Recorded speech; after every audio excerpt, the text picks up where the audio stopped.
તો આજના વિડીયોમાં આપણે ઘણી બધી એવી અનોખી ટિપ્સ જોવાના છીએ જે આપણા રોજિંદા જીવનમાં આપણને ખૂબ જ ઉપયોગી બને છે। તો સૌથી પહેલી ટીપમાં મેં અહીંયા બટેટા લીધા છે। તો આપણે જે બટેટા લાવતા આવ્યા છે માર્કેટમાંથી એમાં ઘણી વખત એવું થાય છે કે જે મીઠા બટેટા હોય છે, ગળા બટેટા હોય છે એ પણ આવી જતા હોય છે, અને જે ગળા બટેટા હોય છે એ આપણે શાકમાં નાખીએ તો આપણું જે શાક છે એ પણ ગળું થતું હોય છે, અને એના કારણે ઘણા જે લોકો હોય છે એને જે ગળું શાક થાય છે એ પસંદ નથી હોતું। તો જે મીઠા બટેટા જે છે એને નોર્મલ કરવા માટે આપણે શું કરવાનું છે કે આપણે જે આપણા ઘરમાં જે નોર્મલ જે મીઠું હોય છે એ મીઠું લઈને આપણે જે આ બટેટા છે એની અંદર નાખી દેવાનું છે, અને કમસે કમ આ બટેટાને આપણે આ મીઠાવાળા પાણીમાં અડધી કલાક રહેવા દેવાનું છે।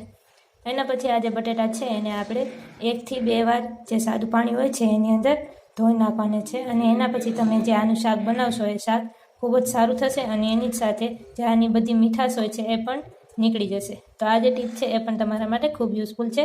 તમારા ઘરમાં તમે આને જરૂરથી ટ્રાય કરી શકો છો। તો નેક્સ્ટ ટીપ આપણે જોઈએ। તો નેક્સ્ટ ટીપમાં મેં અહીંયા ચોખા લીધા છે।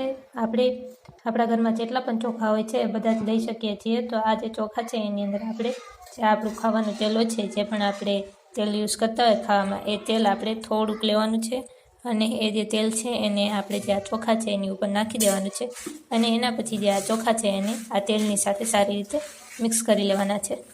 તો આવું કરવાથી શું થશે કે આપણા જે ચોખા હોય છે એની અંદર થોડા ટાઈમ પછી જીવાત પડી જાય છે, ધનેરા અને એ બધી જે જીવાત હોય છે, ઈયળ, એવું બધું પડી જાય છે। તો આ જે તેલ છે એના કારણે જે ચોખા હોય છે એ લાંબો સમય સુધી ખૂબ જ સારા રહેશે, અને એની જ સાથે જે એની અંદર જીવાત પડી જતી હોય છે એ જીવાત પણ નહીં પડે। તો તમારા ઘરમાં જેટલા પણ ચોખા હોય છે એમાં તમે જે આ ટીપ છે એ જરૂરથી યુઝ કરી શકો છો, અને આ જે ટીપ છે એ તમને કેવી લાગી એ મને કમેન્ટ બોક્સમાં જરૂરથી જણાવજો। તો નેક્સ્ટ ટીપ આપણે જોઈએ। તો ઘણી વખત એવું થાય છે કે જ્યારે રાત્રે આપણે જે આપણો ગેસ હોય છે એની ઉપર આવી રીતે ખાવાનું મૂકી દેતા હોઈએ છીએ, જે પણ કાંઈ તપેલા હોય છે અને આવી રીતે ઉપર ને ઉપર રાખી દેતા હોઈએ છીએ।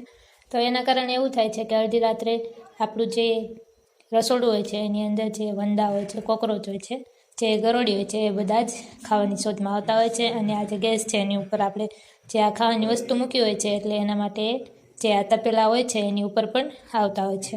તો આ જે વસ્તુ છે એ આપણા માટે ખૂબ જ જોખમી છે, આપણા જે પરિવારના લોકો છે એના માટે પણ ખૂબ જ જોખમી છે। તો આપણે શું કરવાનું છે કે જે ગેસ હોય છે એની ઉપર કોઈ દિવસ આપણે જે આ તપેલા હોય છે, જે ખાવાની વસ્તુ હોય છે, ક્યારેય મૂકવી ન જોઈએ, અને એની જ સાથે જો આવી રીતે ખાવાના જે પણ કાંઈ કણ હોય છે ગેસની ઉપર આવી રીતે પડ્યા રહે છે તો એના કારણે પણ જે ગરોળી અને વંદા હોય છે એ ખાવાની શોધમાં આવતા હોય છે। તો આપણે શું કરવાનું છે કે સૌથી પહેલાં તો આ જે કાંઈ વાસણ છે એને આપણે જે આ ગેસ છે એની ઉપર ક્યારેય નથી રાખવાના, અને એની જ સાથે દરરોજ રાત્રે આપણે જે આ ગેસ હોય છે એને કોઈ પણ જે આપણું કપડું હોય છે એની મદદથી સાફ કરી લેવાનું છે।